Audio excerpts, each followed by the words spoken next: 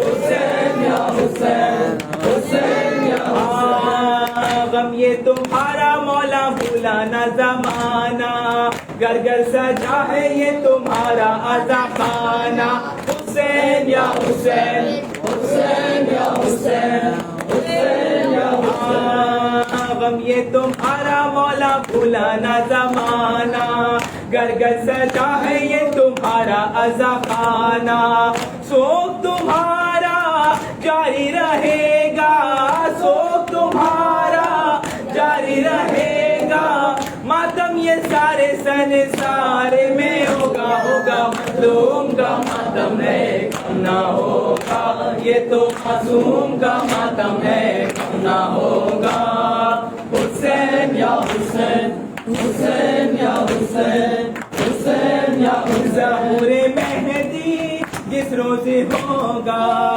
منظر وہ کتنا پرسوز ہوگا، ظہور مہدی جس روز ہوگا، منظر وہ کتنا پرسوز ہوگا، ممبر پہ ہوگا وارث ہمارا، ممبر پہ ہوگا وارث ہمارا، ماتم پہ ان کی سرکار میں ہوگا مظلوم کا ماتم ہے، کرنا ہوگا، بیمار نے کھولی تو یہ منظر دیکھا، آنکھ بیمار نے کھولی تو یہ منظر دیکھا، آنکھ بیمار نے کھولی تو یہ منظر دیکھا، آنکھ بیمار نے کھولی تو یہ منظر دیکھا، آنکھ بیمار نے کھولی تو یہ منظر دیکھا، آنکھ بیمار نے کھولی تو یہ منظر دیکھا، پھپھیوں نے کھولی تو یہ منظر دیکھا، آنکھ بیمار نے کھولی تو یہ منظر دیکھا، پھپھیوں ماں کو بہنوں کو کھلے سر دیکھا، آنکھ بیمار نے کھولی تو یہ منظر دیکھا، آنکھ بیمار نے کھولی تو یہ منظر دیکھا،